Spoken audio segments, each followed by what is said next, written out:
నమస్కారం ఘంటారావానికి స్వాగతం. ముందుగా ప్రధాన అంశాలు. నదుల అనుసంధానానికి కేంద్రం సాయం కోరిన సీఎం, పెట్టుబడిదారుల్ని ఏపీకి పంపాలని వినతి.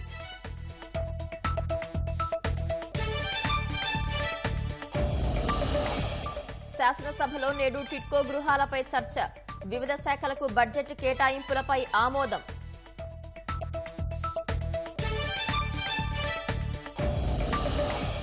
ఇవాళ రేపు మహారాష్ట్రలో చంద్రబాబు, పవన్ పర్యటనలు, ఎన్నికల ప్రచారంలో వేర్వేరుగా పాల్గొననున్న నేతలు.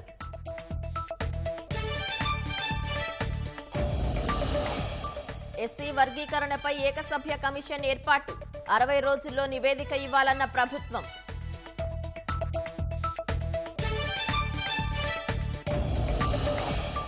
ఐఐటీ మద్రాసులో ప్రభుత్వం 8 కీలక ఒప్పందాలు, ఇంటర్నెట్ గేట్వేగా విశాఖను తీర్చిదిద్దేలా సహకారం.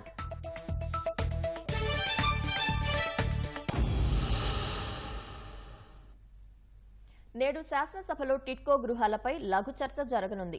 టిడ్కో ఇళ్లలో కాంట్రాక్టర్లు, లబ్దిదారులు నష్టపోయిన తీరుపై చర్చించనున్నారు. వివిధ శాఖలకు సంబంధించి బడ్జెట్ కేటాయింపులకు శాసనసభ ఆమోదం తెలపనుంది.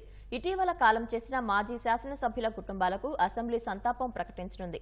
కెంబూరి రామ్మోహన్ రావు, పాలపర్తి డేవిడ్ రాజు, రుద్రరాజు సత్యనారాయణరాజు, అడుసుమిల్లి జయప్రకాష్, మాగుంట పార్వతమ్మ, ఎడ్డి సత్యనారాయణల కుటుంబ సభ్యులకు సానుభూతి ప్రకటిస్తూ సంతాప తీర్మానాన్ని సభలో ప్రవేశపెట్టనున్నారు. శాసన మండలికి నేడు సెలవు ప్రకటించారు. వ్యవసాయానికి జీవనాధారమైన సాగునీటికి నదులు అనుసంధానమే ఏకైక పరిష్కార మార్గమని ముఖ్యమంత్రి చంద్రబాబు అన్నారు.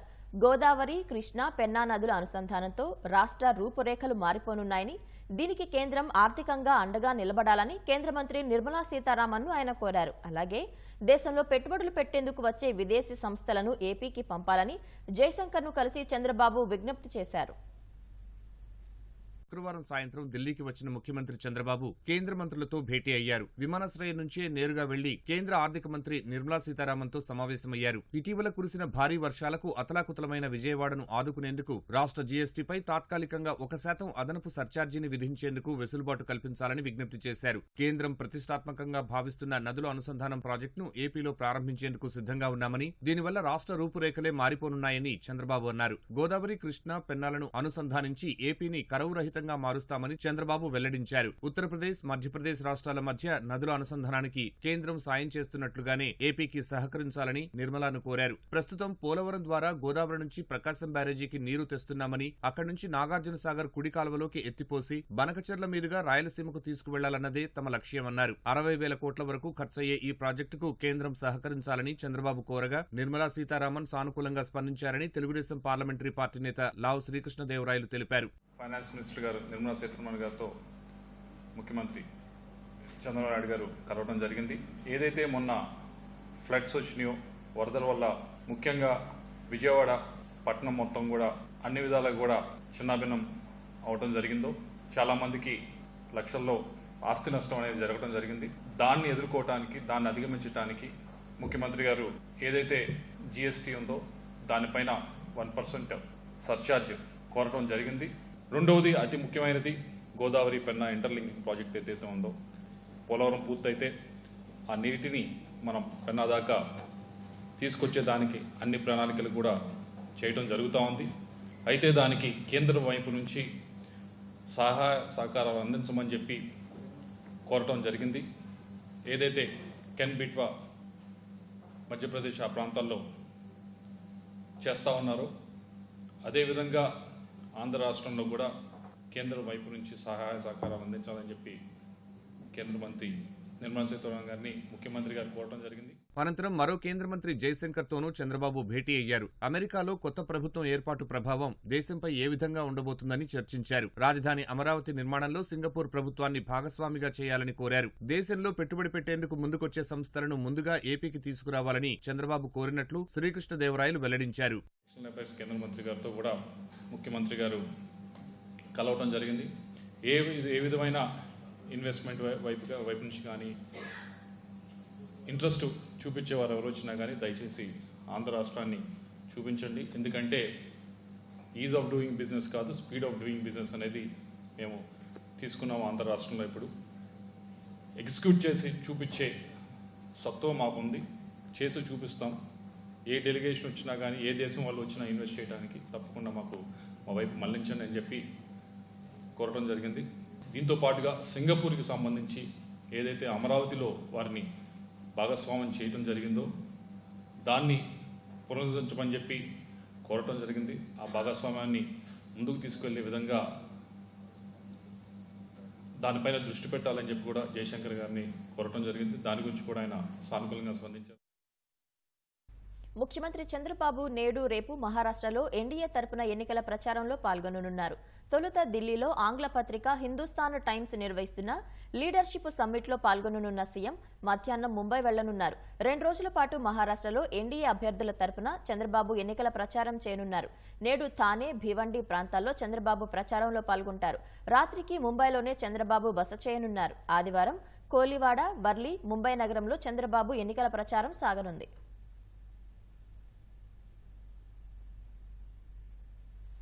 జనసేన అధినేత పవన్ కళ్యాణ్ ఎన్డీఏ కూటమి తరపున మహారాష్ట్ర ఎన్నికల ప్రచారంలో పాల్గొననున్నారు. నేటి నుంచి 2 రోజుల పాటు మహారాష్ట్రలో ఎన్నికల ప్రచారం నిర్వహించనున్నారు. తెలుగువారు ఎక్కువగా నివసించే ప్రాంతాల్లో బీజేపీ అభ్యర్థుల తరపున ఆయన ప్రచారం చేయనున్నారు. ఈ మేరకు బీజేపీ మహారాష్ట్ర విభాగం ఏర్పాట్లు చేస్తోంది. లోక్సభ ఎన్నికల సందర్భంగా తమిళనాడులోనూ పవన్ కళ్యాణ్ బీజేపీ తరపున ప్రచారం చేశారు. సినీ గ్లామర్తో పాటు సనాతన ధర్మం కోసం పవన్ పోరాటం చేస్తున్నందున ఆయనతో ఎన్నికల ప్రచారం పార్టీకి లబ్ధి చేకూరుస్తుందని బీజేపీ భావిస్తోంది. ఉత్తరప్రదేశ్లోని ఝాన్సీలో పెను విషాదం చోటు చేసుకుంది. మహారాణి లక్ష్మీబాయి వైద్య కళాశాల చిన్నారుల వార్డులో మంటలు చెలరేగి 10 మంది ప్రాణాలు కోల్పోయారు. కాలిన గాయాలైన 17 మంది ప్రాణాలతో పోరాడుతున్నారు. షార్ట్ సర్క్యూట్ కారణంగానే మంటలు చెలరేగినట్లు ప్రాథమికంగా అనుమానిస్తున్నారు. ఉత్తరప్రదేశ్ ఝాన్సీ జిల్లా మహారాణి లక్ష్మీబాయి మెడికల్ కాలేజీలోని పిల్లల వార్డులో అర్ధరాత్రి ఘోర అగ్ని ప్రమాదం రోజుల వయసున్న చిన్నారులను బలిగొంది. పలువురు పిల్లలు ప్రాణాలు కోల్పోగా మరికొందరు నవజాత శిశువులు గాయపడ్డారు. ప్రమాద సమయంలో ఎన్ఐసీయూలో మొత్తం 54 మంది పిల్లలు ఉన్నారు. ఆసుపత్రి ఎన్ఐసీయూ విభాగంలో రాత్రి 10 గంటల 45 నిమిషాలకు ఆక్సిజన్ కాన్సంట్రేటర్లో మంటలు చెలరేగాయి. పిల్లల వార్డు గదుల్లో ఆక్సిజన్ పూర్తిగా వ్యాపించి ఉండడంతో మంటలు భారీగా విస్తరించాయని ఆసుపత్రి సూపరింటెండెంట్ సచిన్ మనోహర్ తెలిపారు. మంటల ధాటికి వార్డులోని పిల్లల బెడ్లు, ఇతర సామాగ్రి అగ్నికి ఆహుతయ్యాయి. ఆసుపత్రిలో మంటలకు పొగలు వ్యాపించడంతో పిల్లలు, రోగులను వైద్యులు, నర్సింగ్ సిబ్బంది హుటాహుటిన కిటికీల ద్వారా ఖాళీ చేయించారు. సమాచారం తెలిసిన వెంటనే 6 శకటాలతో అగ్నిమాపక దళం రంగంలోకి దిగి మంటలను అదుపులోకి తెచ్చింది. కాలిన గాయాలైన చిన్నారులకు వైద్యులు చికిత్స అందిస్తున్నారు. ఉత్తరప్రదేశ్ ఆరోగ్య మంత్రి అయిన ఉప ముఖ్యమంత్రి బ్రజేష్ పాఠక్ అర్ధరాత్రి ఝాన్సీలోని ఆసుపత్రికి చేరుకుని పరిస్థితిని పర్యవేక్షించారు. చిన్నారుల మృతితో ఆసుపత్రి ప్రాంగణంలో కన్నవారి రోదనలు మిన్నంటాయి.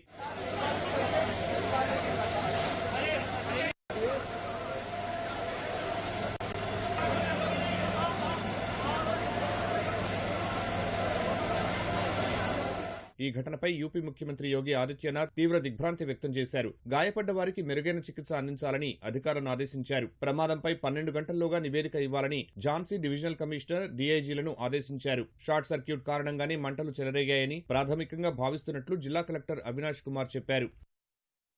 ధ్వంసమైన రాష్ట్ర, జిల్లా ప్రధాన రహదారుల మరమ్మతులను త్వరగా పూర్తి చేయడమే లక్ష్యంగా ప్రభుత్వం నిధులు కేటాయిస్తోందని రోడ్లు, భవనాల శాఖ మంత్రి బీసీ జనార్దన్ రెడ్డి తెలిపారు.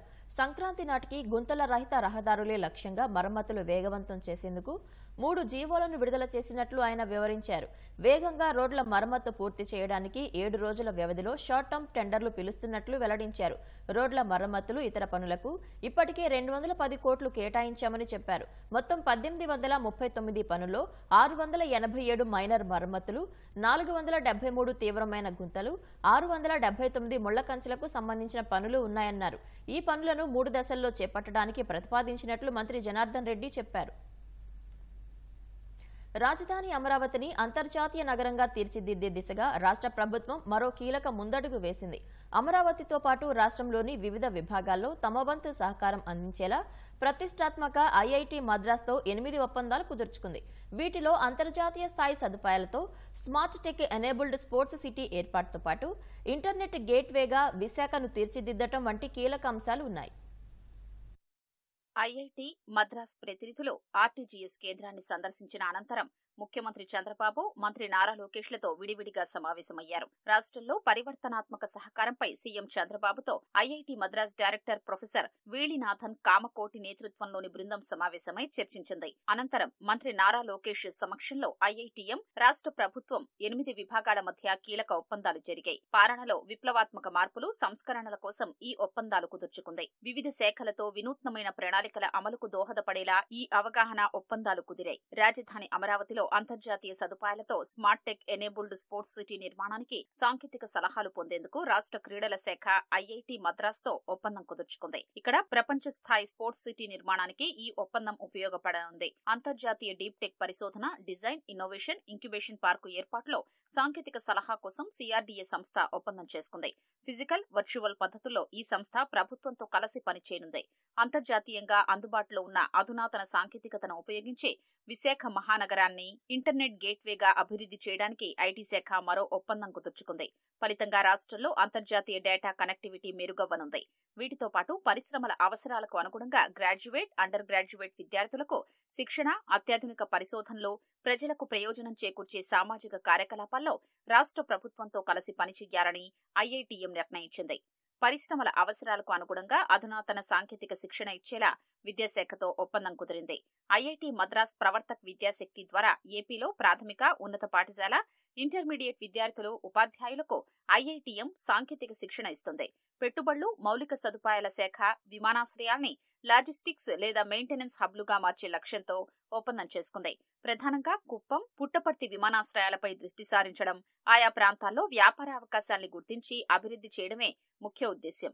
స్వయం plus, IITM Pravartak digital skill academy వంటి ప్లాట్ఫామ్ల ద్వారా స్కిల్లింగ్ కార్యక్రమాల్లో నాణ్యతా ప్రమాణాలు పెంచేలా రాష్ట్ర నైపుణ్యాభివృద్ధి సంస్థ ఒప్పందం కుదుర్చుకుంది. సముద్ర పరిశోధన, communication, coastal energy harvesting technology కోసం ఒప్పందం జరిగింది. వివిధ ప్రాజెక్టులకు సంబంధించి పరిశోధనలతో పాటు కన్సల్టెన్సీ, విద్య, శిక్షణ ప్రయోజనాలు సాధించడమే ఈ ఒప్పందం ముఖ్య ఉద్దేశ్యం. కృత్రిమ మేధ, డేటా సైన్స్, సాఫ్ట్వేర్ మౌలిక సదుపాయాల్ని మెరుగుపరచడానికి ఈ ఒప్పందం జరిగింది. ఇందుకు ఐఐటిఎం ప్రవర్తక్తో రాష్ట్ర ఆర్టీజీఎస్ కలిసి పనిచేస్తుంది. రాష్ట్రంలో ఎస్సీ వర్గీకరణ చేసేందుకు ఏకసభ్య కమిషన్ను నియమిస్తూ ప్రభుత్వం ఉత్తర్వులు జారీ చేసింది. రిటైర్డ్ ఐఏఎస్ అధికారి రాజీవ్ రంజన్ మిశ్రా నేతృత్వంలో ఏకసభ్య కమిషన్ను నియమించింది.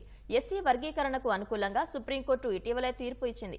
ఎస్సీ కులాల వర్గీకరణపై 60 రోజుల్లో నివేదిక ఇవ్వాలని ఏకసభ్య కమిషన్ను ప్రభుత్వం ఆదేశించింది. ఎస్సీల్లో ఉన్న ఉపకులాల సామాజిక, ఆర్థిక, రాజకీయ, విద్యారంగాల్లో వెనుకబాటుతనం వంటి అంశాలు పరిశీలించాలని ఉత్తర్వుల్లో పేర్కొంది. వర్గీకరణపై ఏ అంశాలను పరిశీలించాలో కమిషన్కు ప్రభుత్వం సూచించింది. వైసీపీ సోషల్ మీడియా కార్యకర్త వర్రా రవీందర్ రెడ్డి వెనుకున్న కుట్రదారులను గుర్తించేందుకు పోలీసు శాఖ దర్యాప్తు ముమ్మరం చేసింది. అసభ్యకరమైన పోస్టులతో వేధించిన వర్రాను లోతుగా విచారిస్తే అసలు సూత్రధారులు బయటకు వస్తారనే భావనతో నిందితుడిని కస్టడీకి ఇవ్వాలని కడప కోర్టులో పిటిషన్ దాఖలు చేశారు. అదే సమయంలో అనుచిత పోస్టులు పెట్టిన వర్రాకు కఠిన శిక్షలు పడే విధంగా చూడాలని వివేకా కుమార్తె సునీత కడప ఎస్పీని కలిసి విజ్ఞప్తి చేశారు. 5 ఏళ్లుగా కూటమి పాలనలో 4 నెలలుగా తెలుగుదేశం పార్టీ నేతల్ని, వారి కుటుంబ సభ్యులపై అసభ్యకరమైన పోస్టులు పెట్టి వేధించిన వర్రా రవీందర్ రెడ్డిని మరింత లోతుగా విచారించేందుకు పోలీసులు సిద్ధమయ్యారు. వర్రా రవీందర్ రెడ్డిని 10 రోజుల పాటు కస్టడీకి ఇవ్వాలని కడప కోర్టులో పిటిషన్ దాఖలు చేశారు. షర్మిల, సునీత, విజయమ్మలపై ఈ ఏడాది జనవరిలో నిందితుడు వర్రా వరుసగా 4 రోజుల పాటు అసభ్యకరమైన పోస్టులు పెట్టి వేధించాడు. వారిపై అసభ్యకరమైన పోస్టులు పెట్టేందుకు కంటెంట్ ఇచ్చింది కడప ఎంపీ అవినాష్ రెడ్డి పిఏ రాఘవరెడ్డేనని వర్రా వాంగ్మూలంలో పేర్కొన్నారు. అయితే దానిపై లోతైన దర్యాప్తు కోసం పోలీసులు కస్టడీ కోరారు. రాఘవరెడ్డి కంటెంట్ ఇచ్చాడని వాంగ్మూలంలో చెప్పిన రవీందర్ రెడ్డి ఆ కంటెంట్ ఎంపీ అవినాష్ రెడ్డి ద్వారా వచ్చిందని వెల్లడించాడు. వర్రాను లోతుగా విచారిస్తే అవినాష్ రెడ్డి ప్రమేయం బయటకొచ్చే అవకాశం లేకపోలేదు. ఇంకా ఈ కేసులో A2గా ఉన్న సజ్జల భార్గవరెడ్డి, A3 అర్జున్ రెడ్డి ప్రమేయంపై కస్టడీలో విచారించనున్నారు. కస్టడీ పిటిషన్పై విచారణ సోమవారానికి వాయిదా పడింది.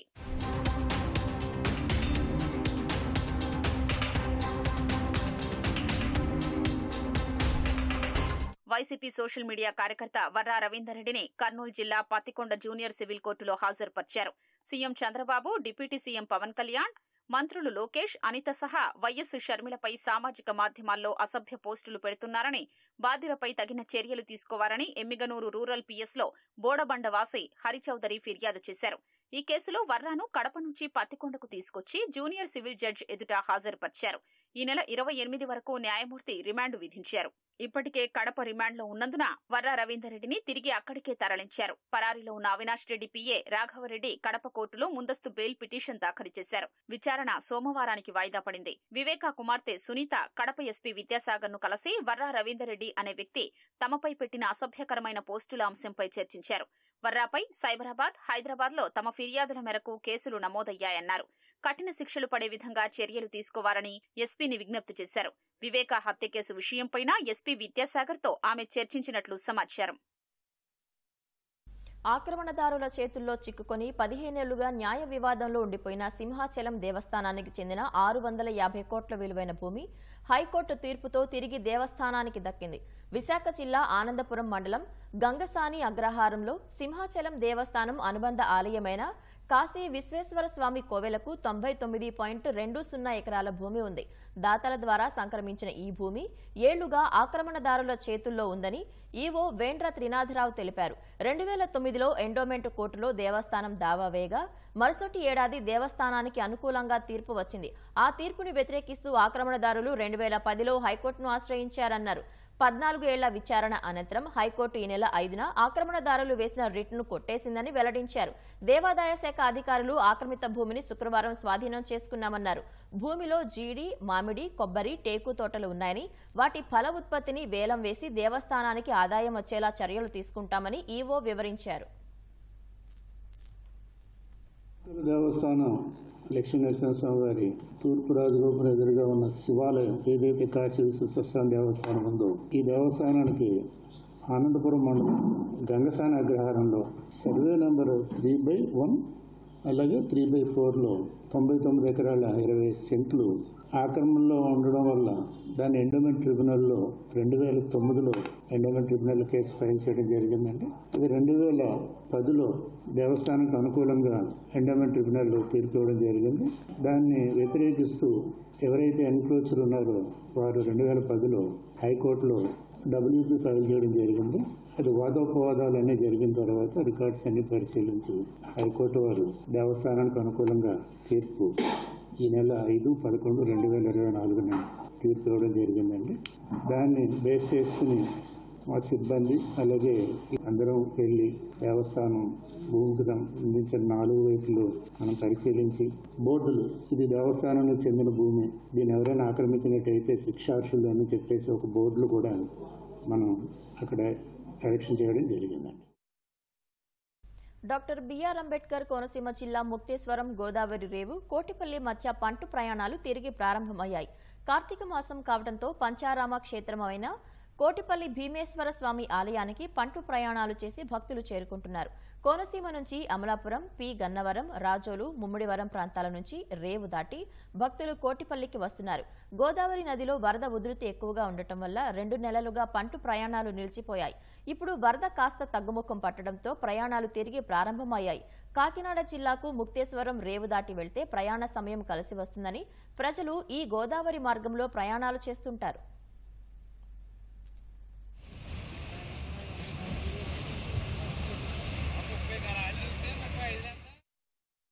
సిక్కోలులో ఆధ్యాత్మిక శోభ వెల్లివిరిసింది. శుక్రవారం కార్తీక పౌర్ణమి సందర్భంగా నాగావళి నదీ తీరంలో ఉన్న కాలభైరవ ఆలయంలో కోటి వత్తుల దీపోత్సవం ఘనంగా నిర్వహించారు. ఉపవాస దీక్షలు ఆచరించిన భక్తులంతా దీపోత్సవంలో పాల్గొన్నారు. జ్వాలా తోరణం వేడుకలో విశేష సంఖ్యలో పరమేశ్వరుడికి నీరాజనాలు చెల్లించి భక్తి శ్రద్ధలతో దీపాలు వెలిగించారు.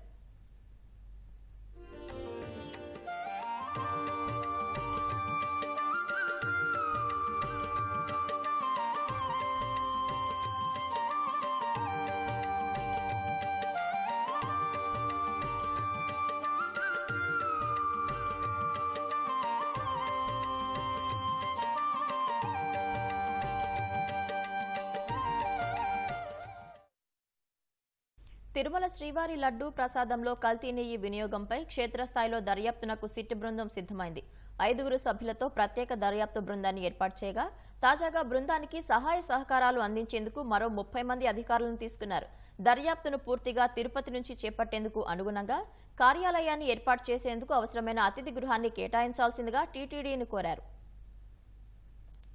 శ్రీవారి లడ్డూ ప్రసాదం తయారీలో కల్తీ నెయ్యి వినియోగంపై సుప్రీంకోర్టు ఆదేశాలతో ఏర్పాటైన ప్రత్యేక దర్యాప్తు బృందం విచారణకు సిద్ధమవుతోంది. నెయ్యిలో కల్తీ జరిగినట్లు ఎన్డీడీబీ పరీక్ష నివేదికలో బయటపడిన అంశంపై సిట్ దర్యాప్తు చేయనుంది. దేశ అత్యున్నత న్యాయస్థానం ఆదేశాల మేరకు సీబీఐ నుంచి 2 అధికారులతో పాటు రాష్ట్రం నుంచి 2, ఎఫ్ఎస్ఎస్ఏఐ నుంచి మరో అధికారి ప్రత్యేక బృందంలో నియమితులయ్యారు. వీరంతా తిరుమలకు వచ్చి మొత్తం అక్రమాలను నిగ్గు తేల్చేందుకు చర్యలు చేపట్టనున్నారు. మొత్తం 4 డీఎస్పీలు, 8 మంది సీఐలు, 2 ఎస్ఐల సేవలను సిట్ వినియోగించుకోనుంది. వీరితో పాటు మరికొంతమంది మినిస్టీరియల్ సిబ్బంది అవసరం ఉందని ప్రభుత్వాన్ని కోరింది. సిట్ కోరిక మేరకు ప్రభుత్వం సిబ్బందిని కేటాయించనుంది. సిట్ బృందం సభ్యులకు వసతితో పాటు ప్రత్యేక కార్యాలయాన్ని ఏర్పాటు చేయాల్సిందిగా సీబీఐ అధికారులు టీటీడీని కోరారు. కంప్యూటర్లతో పాటు ప్రింటర్లు, రికార్డులు భద్రపరుచుకునేందుకు అవసరమైన ప్రత్యేక గది, వీడియో కాన్ఫరెన్స్లు నిర్వహించుకునేందుకు అనుగుణంగా భవనాలను కేటాయించాలని టీటీడీని సీబీఐ కోరింది. దర్యాప్తు పూర్తయ్యే వరకు కార్యాలయం నుంచే సిట్ తమ విచారణ నిర్వహించనుంది. కార్యాలయానికి భవనాలను కేటాయించాలని కోరుతూ టీటీడీకి సీబీఐ లేఖ రాయడంతో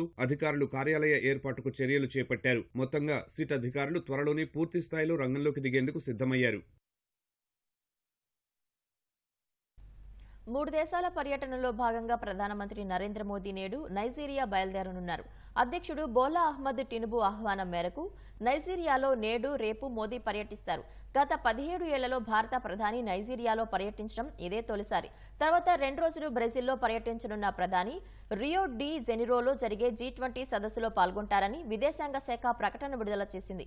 వివిధ ప్రపంచ సమస్యలు, అంశాలపై భారత్ వైఖరిని G20 సదస్సులో మోదీ వివరిస్తారు. G20 సదస్సు సందర్భంగా పలువురు నేతలతో మోదీ భేటీ కానున్నట్లు సమాచారం. నవంబర్ 19 నుంచి 21 వరకు ప్రధాని మోదీ గయానాలో పర్యటిస్తారు. భారత ప్రధాని గయానాకు వెళ్లటం 56 ఏళ్ల తర్వాత ఇదే తొలిసారి. అధ్యక్షుడితో చర్చలు సహా గయానా పార్లమెంటులో మోదీ ప్రసంగిస్తారు. ప్రవాస భారతీయ సమావేశంలో మోదీ పాల్గొంటారని విదేశాంగ శాఖ తెలిపింది.